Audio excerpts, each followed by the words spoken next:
Assalamualaikum warahmatullahi wabarakatuh. Kami dari kelompok 1 yang beranggotakan Novianto Bayu Nugroho dengan NIM akhir 001, Pipit Salviana Sadia dengan NIM akhir 007, saya sendiri yaitu Dwi Sucia Diseo Sandra dengan NIM akhir 008, Rizky Maulana dengan NIM akhir 013, Bella Nanda Saputri dengan NIM akhir 019, dan Amanda Puspita Dewi dengan NIM akhir 020 yang akan menjelaskan artikel penelitian mengenai Analysis of the Relationship of Risk and Return using the Capital Asset Pricing Model atau CAPM method at Compass 100 for the 2015 until 2019 period. Assalamualaikum warahmatullahi wabarakatuh. Perkenalkan, nama saya Dwi Sucia Diseo Sandra dengan NIM akhir 008. Di sini saya akan menjelaskan mengenai latar belakang penelitian. Kemajuan ekonomi suatu negara dapat dilihat dari pertumbuhan aspek keuangan dari negara tersebut menurut Kuznets tahun 1973. Salah satu hal yang mempengaruhi pertumbuhan ekonomi suatu negara adalah perkembangan pasar modalnya. Selain itu, yang menjadi perhatian banyak para pihak, terutama dunia usaha, adalah kegiatan pasar modal yang semakin berkembang dan keinginan dunia usaha yang semakin meningkat untuk mencari alternatif sumber pembiayaan usaha selain dari pembiayaan perbankan. Berinvestasi di pasar saham dianggap menghasilkan tingkat pengembalian yang tinggi. Dalam mengambil keputusan investasi, terdapat dua faktor yang harus dipertimbangkan, yaitu tingkat pengembalian yang diharapkan serta tingkat risiko. Model penetapan harga aset modal adalah solusi utama. CAPM adalah mekanisme yang menggambarkan hubungan antara resiko dan pengembalian positif dan linier pada sekuritas. Penerapan CAPM digunakan untuk memperkirakan seberapa besar keuntungan yang diharapkan dari investasi di masa yang akan datang, sehingga dapat dijadikan dasar bagi investor yang ingin berinvestasi dalam menemukan informasi tentang tingkat pengembalian dan risiko saham perusahaan. Ukuran risiko yang merupakan indikator sensitivitas saham dalam CAPM yang ditunjukkan oleh variabel beta. Jika semakin besar beta saham, maka menunjukkan semakin besar pula risiko pada saham tersebut. Indeks saham Compass 100 digunakan dalam analisis ini untuk mengevaluasi hubungan antara risiko dan pengembalian menggunakan pendekatan CAPM dari tahun 2015 hingga tahun 2019, sehingga dapat diprediksi risiko dan pengembalian saham perusahaan yang terdaftar di Compass 100. Perkenalkan, nama saya Novianto Bayu Nugroho dengan NIM akhir 001. Selanjutnya di sini saya akan menjelaskan tentang investasi dan risiko investasi. Baik, investasi adalah merupakan komitmen atas sejumlah dana atau sumber daya lainnya yang dilakukan pada saat ini dengan tujuan memperoleh sejumlah keuntungan di masa mendatang menurut Tanda Lilin 2010. Kegiatan investasi ini dibedakan menjadi dua bentuk. Yang pertama, investasi dalam bentuk aset real atau real asset. Yang kedua, investasi dalam bentuk surat berharga atau sekuritas atau yang disebut dengan financial asset. Investasi aset real ini adalah investasi dalam bentuk aktiva berwujud fisik. Sementara investasi finansial adalah investasi dalam bentuk surat berharga atau sekuritas yang dilakukan di pasar uang dan di pasar modal. Selanjutnya ada risiko investasi. Menurut Tanda Lilin 2010, risiko investasi terbagi menjadi dua tipe. Yang pertama ada risiko sistematis dan risiko tidak sistematis. Risiko sistematis ini merupakan risiko yang disebabkan oleh berbagai faktor makro dan mempengaruhi semua perusahaan atau industri. Faktor-faktor makro yang dimaksud antara lain adalah perubahan suku bunga, melemahnya nilai tukar valuta asing, dan resesi ekonomi. Risiko sistematis ini tidak dapat dihilangkan walaupun dengan cara diversifikasi. Lalu yang kedua ada risiko tidak sistematis. Risiko tidak sistematis merupakan risiko yang disebabkan oleh faktor-faktor mikro yang terdapat pada perusahaan atau industri tertentu, sehingga pengaruhnya hanya terbatas pada perusahaan atau industri tersebut, dan risiko ini dapat dihilangkan dengan cara diversifikasi. Selanjutnya ada pengertian saham. Menurut Sutrisno 2017, saham adalah bukti kepemilikan bagian modal atau tanda penyertaan modal pada perseroan terbatas yang memberikan hak menurut besar kecilan modal yang disetor. Sedangkan menurut Sheryl dan Suramaya 2014, saham adalah tanda penyertaan modal seseorang atau suatu badan usaha ke dalam suatu perusahaan atau perseroan terbatas. Kemudian ada return saham. Menurut Jogianto 2013, return saham merupakan hasil yang diperoleh investor dari aktivitas investasi yang dilakukan, yang terdiri dari capital gains atau capital loss. Return saham dapat dihitung dengan rumus RIT sama dengan PIT dikurangi PIT min 1 per PIT min 1, di mana PIT yaitu adalah harga saham pada saat ini dan PIT min 1 adalah harga saham pada periode sebelumnya.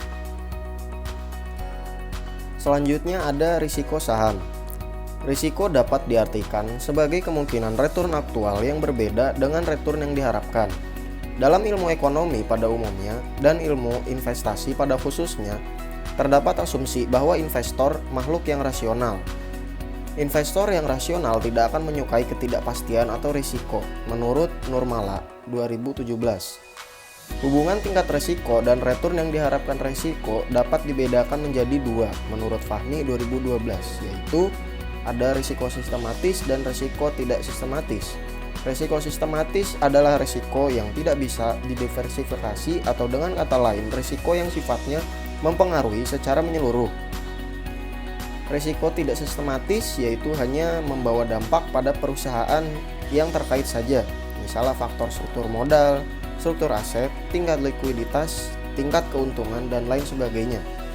Risiko investasi saham ini merupakan sesuatu yang melekat atau tidak dapat dipisahkan dari kegiatan investasi saham.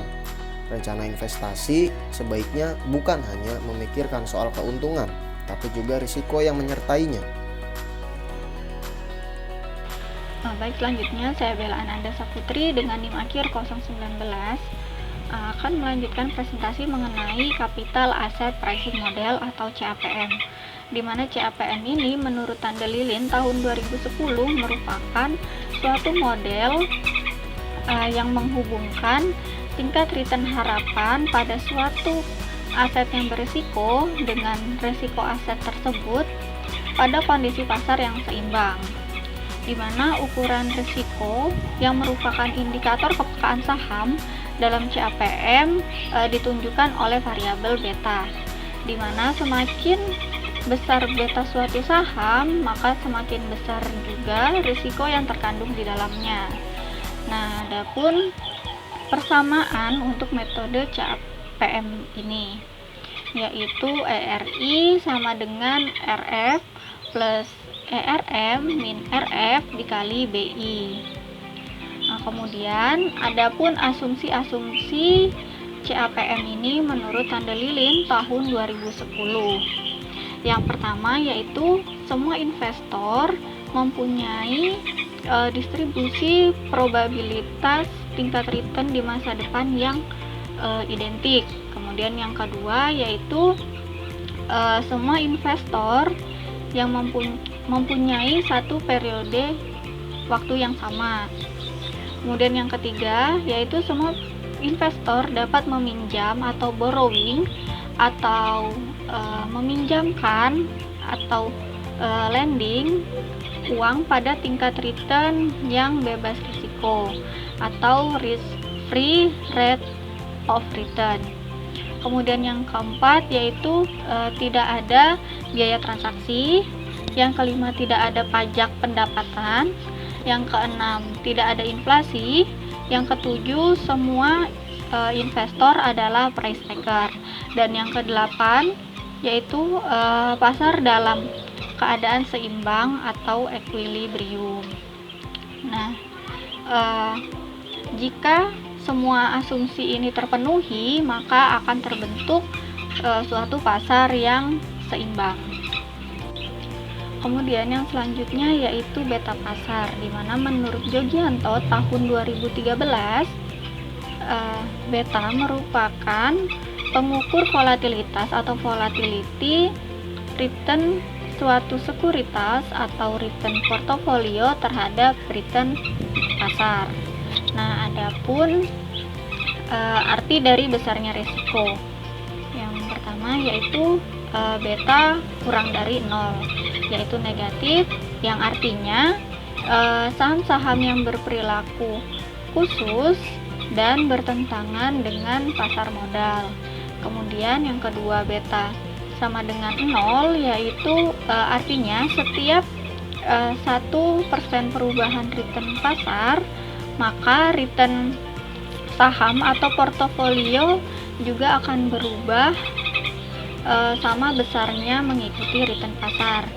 Dan yang ketiga yaitu beta lebih besar dari 1 atau lebih dari 1 dikatakan memiliki risiko yang besar dari tingkat risiko rata-rata pasar. Kemudian ada pun rumus dari beta ini, yaitu BI sama dengan KOF dalam kurung RI dikali RM per VAR dikali RM. Kemudian yang selanjutnya yaitu hubungan risiko dan tingkat pengembalian dalam CAPM, di mana tingkat pengembalian yang diharapkan dalam suatu aset memiliki hubungan yang positif dengan risiko. Jadi, jika risiko dari suatu investasi itu memiliki tingkat yang tinggi, maka keuntungan yang didapat akan semakin tinggi pula. Nah, dalam CAPM ini terdapat dua model yang dapat menggambarkan risiko serta tingkat pengembalian yang diharapkan dari suatu investasi.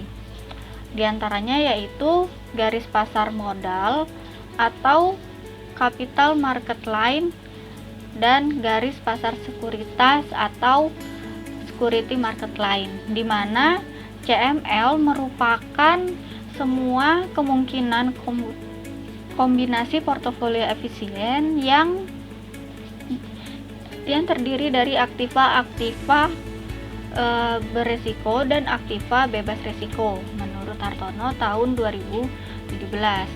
Adapun rumusnya yaitu harga pasar dari risiko sama dengan ERM dikurang RER dibagi sigma M. Nah, kemudian jika SML itu menurut tanda lilin merupakan garis yang menghubungkan tingkat return harapan dari suatu sekuritas dengan risiko sistematis atau beta, di mana rumusnya ERI sama dengan RER plus beta I dikali kurung buka siku ERM dikurang RER tutup kurung siku.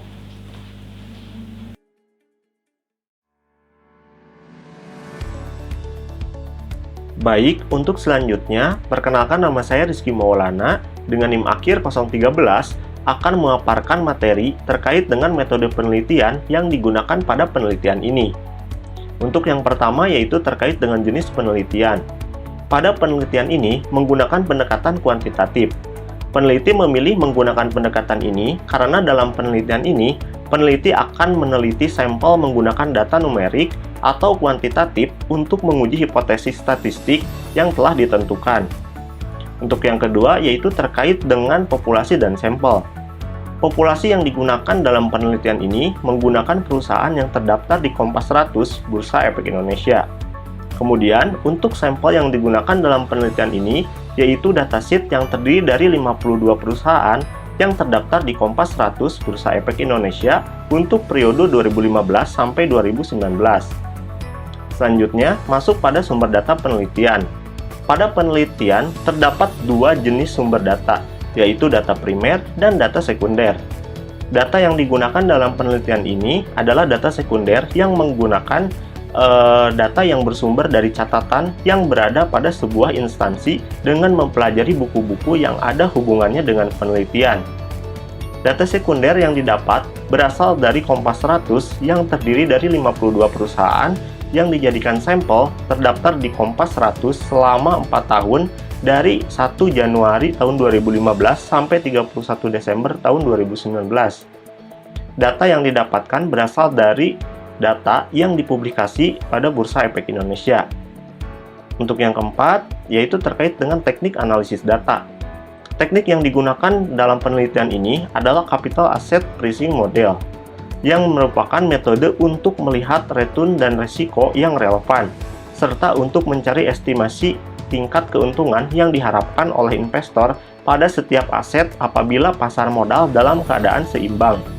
Dan berikut ini merupakan rumus CAPM menurut Tandelilin tahun 2010, yaitu tingkat pengembalian yang diharapkan terhadap sekuritas sama dengan rata-rata return bunga investasi bebas risiko ditambah tingkat pengembalian rata-rata pasar dikurangi rata-rata return bunga investasi bebas risiko dan dikali ukuran risiko perusahaan. Sekian pemaparan dari saya, untuk selanjutnya akan dipaparkan oleh rekan saya.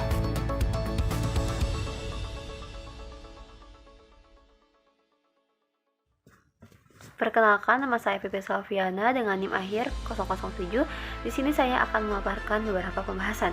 Yang pertama, Rate of Return on Individual Share atau RI. Setiap investor yang menanamkan modal di suatu perusahaan pastinya akan mengharapkan tingkat pengembalian sahamnya yang signifikan dengan risiko yang kecil pada dana yang diinvestasikannya. Pada tahun 2015, rata-rata return individu sebesar 0,07726 dengan return individu tertingginya itu sebesar 1,4311 pada perusahaan Central City Tbk. Sedangkan return individu terendah yaitu perusahaan Bank Bukopin dengan nilai negatif 0,07360. Pada tahun 2016, rata-rata return individu yaitu sebesar 0,17899 dengan return individu tertinggi yaitu sebesar 1,424 pada perusahaan Bank Mandiri Persero Tbk. Sedangkan untuk return yang terendah yaitu berada di perusahaan Timah Persero Tbk dengan nilai negatif 0,07794. Pada tahun 2018, rata-rata return individu yaitu sebesar negatif 0,065177 dengan return individu tertinggi yaitu sebesar 0,444 untuk perusahaan Panin Life Tbk. Sedangkan return individu terendah yaitu pada perusahaan Java Confit Indonesia Tbk dengan nilai sebesar negatif 0,0081. Pada tahun 2019, rata-rata return individu yaitu sebesar 0,237 dengan return tertinggi yaitu sebesar 2,376 pada perusahaan PTPP atau Persero Tbk, sedangkan return terendah yaitu sebesar negatif 0. Pembahasan selanjutnya yaitu Market Rate of Return atau RM. Tingkat pengembalian pasar dapat dijadikan sebagai dasar pengukuran performa investasi saham. Nah, pada penelitian ini, menurut persamaan estimasi pengembalian ekuitas yang akan diperoleh dari investor yaitu sebesar 0,006550,373 per tahunnya. Dari tahun 2015 hingga tahun 2019, nilai pengembalian pasar terendah yaitu sebesar 0,0801269 pada bulan Oktober 2018. Sedangkan pengembalian pasar tertinggi yaitu sebesar 0,076478532 pada bulan Oktober tahun 2019. Nilai pengembalian yang rata-rata positif ini menunjukkan sentimen pasar yang positif dan meningkat meskipun pergerakannya kuat. Yang selanjutnya yaitu the risk-free rate of return. Tingkat pengembalian bebas risiko adalah pengembalian yang didapatkan oleh investor berdasarkan perjanjian yang telah disetujui tanpa adanya risiko. Nilai RF lebih kecil daripada ERM. Selisih antara keduanya yaitu sebesar 0,001586373 atau 0,006550373 dikurangi 0,004964. Artinya selama periode 2015 sampai 2016 lebih menguntungkan berinvestasi saham Kompas 100 di pasar modal daripada berinvestasi di saham SBI. Karena Kompas 100 ini memberikan return yang lebih tinggi dibandingkan return yang diberikan oleh SBI. Nah, hal ini itu menunjukkan bahwa penurunan harga saham tidak berpengaruh signifikan terhadap permintaan investasi pasar modal.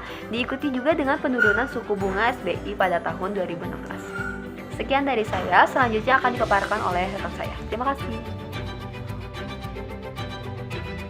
Assalamualaikum warahmatullahi wabarakatuh. Perkenalkan, nama saya Disuciani Sandra dengan NIM akhir 008. Di sini saya akan menjelaskan mengenai risiko sistematis atau systematic risk.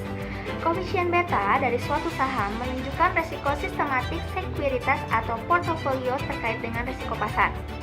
Dalam Capital Asset Pricing Model atau CAPM, beta saham sekuritas dapat mengukur sensitivitas saham terhadap portofolio pasar. Nilai beta dari portofolio ditentukan dengan membagi covariance antara imbal hasil sekuritas dan harga pasar dengan totalitas pengembalian pasar. Dari hasil penelitian ini menunjukkan bahwa perusahaan dengan beta lebih besar dari 1 terdapat 25 perusahaan yang berarti mendapatkan resiko sistematis yang tinggi dari resiko pasar. Pengembalian yang diharapkan akan lebih besar dari pengembalian pasar saat ini.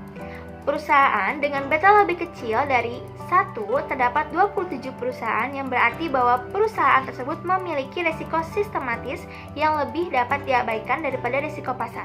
Maka berarti pengembalian yang diharapkan akan lebih kecil dari pengembalian pasar saat ini.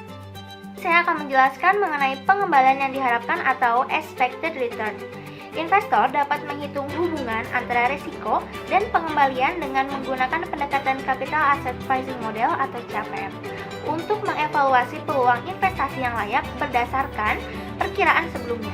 Dengan pengembalian ditentukan oleh jumlah aset pengembalian, biaya pasar, dan pengembalian aset bebas risiko.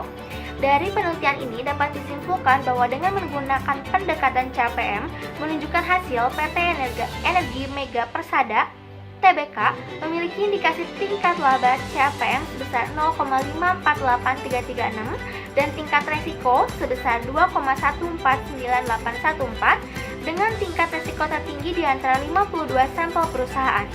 Investor yang memiliki karakteristik risk seeker akan memilih untuk berinvestasi pada saham PT Energi Mega Persada TBK karena memiliki ERI tertinggi meskipun memiliki tingkat resiko yang tinggi pula.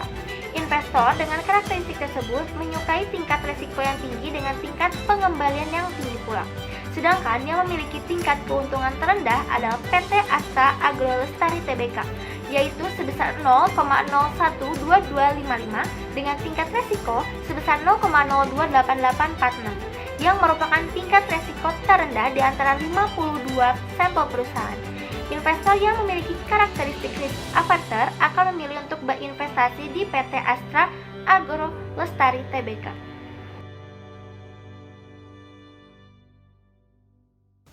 Assalamualaikum warahmatullahi wabarakatuh. Izin memperkenalkan diri, nama saya Amanda Puspita Dewi dengan NIM akhir 020. Di sini saya akan melanjutkan pemaparan yang berikutnya, yaitu terkait hasil pembahasan yang keenam mengenai garis pasar sekuritas atau security market line. Capital Asset Pricing Model dinyatakan secara grafis dalam garis pasar sekuritas atau Security Market Line. Dalam garis SML ini menunjukkan hubungan antara tingkat pengembalian dan risiko dari semua investasi. Dalam penelitian ini menunjukkan bahwa pengembalian yang signifikan mengikuti risiko sistematis yang lebih besar.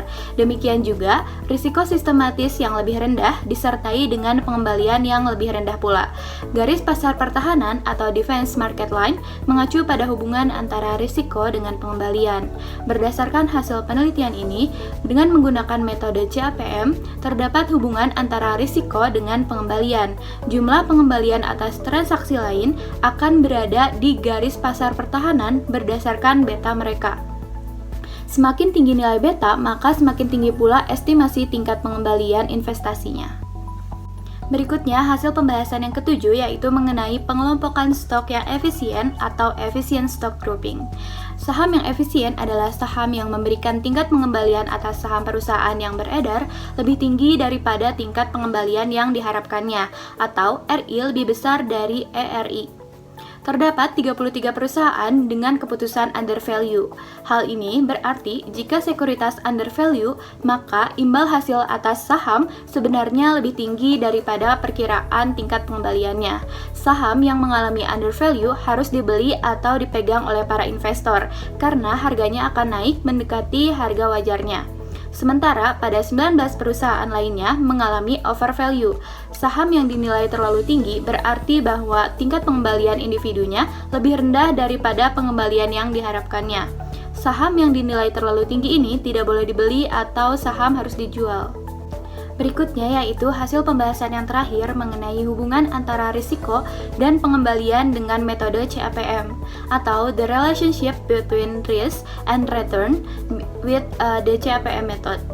Pendekatan capital asset pricing model digunakan untuk menentukan hubungan antara risiko dan pengembalian menggunakan rumus koefisien korelasi dasar untuk menghitung hubungan antara dua faktor.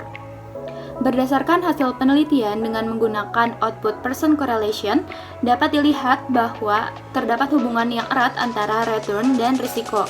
Jika koefisien korelasi positif, maka pengembalian dan risiko memiliki hubungan yang jelas. Sementara jika koefisien korelasinya negatif, maka terdapat hubungan terbalik antara risiko dan return. Hal ini mengindikasikan bahwa kenaikan risiko tidak menyertai peningkatan pengembalian, tetapi semakin besar pengembalian yang diterima, maka semakin kecil risiko yang akan diterima. Hasil penelitian dengan menggunakan metode CAPM menunjukkan bahwa data yang diperoleh bermakna antara return dan yang diharapkan dengan risikonya. Hal tersebut sejalan dengan penelitian terdahulu yang dilakukan oleh Iqbal dan Shah pada tahun 2012 yang menyatakan bahwa risiko sistematis memiliki dampak yang positif dan signifikan terhadap prediksi pengembalian. Dari hasil pembahasan yang telah kami paparkan tadi, maka dapat disimpulkan bahwa penelitian ini menggunakan sebanyak 52 sampel perusahaan yang terdaftar di indeks Kompas 100 pada Bursa Efek Indonesia untuk periode tahun 2015 sampai dengan 2019. Dengan data sekunder selama 4 tahun terakhir, yaitu dari 1 Januari 2015 sampai dengan 31 Desember tahun 2019. Teknik yang digunakan dalam penelitian ini adalah Capital Asset Pricing Model atau CAPM. Dari hasil penelitian dapat disimpulkan bahwa terdapat hubungan yang positif dan kuat antara beta dengan CAPM yang diprediksi kembali menggunakan sampel yang digunakan dalam pengukuran CAPM. Sebanyak 33 saham perusahaan yang termasuk ke dalam kategori saham yang efisien atau under value. Sementara 19 perusahaan lainnya termasuk dalam kategori saham yang tidak efisien atau overvalue. Oleh karena itu, keputusan investasi yang harus diambil oleh para investor adalah membeli saham yang efisien dan menjual saham yang tidak efisien. Adapun saran yang dapat diberikan bagi para investor yaitu jika tertarik untuk menginvestasikan modalnya di perusahaan yang dijadikan sebagai sampel penelitian, sebaiknya investor memilih saham dengan tingkat pengembalian rata-rata individu yang positif dan termasuk ke dalam saham yang efisien. Sementara bagi peneliti selanjutnya, diharapkan dapat melakukan penelitian dan lebih mengembangkan lagi terkait metode Capital Asset Pricing Model dengan CAPM sebagai dasar konseptualnya. Sekian yang dapat kelompok kami sampaikan. Mohon maaf bila ada kekurangan dan kesalahan. Terima kasih atas perhatiannya. Wassalamualaikum warahmatullahi wabarakatuh.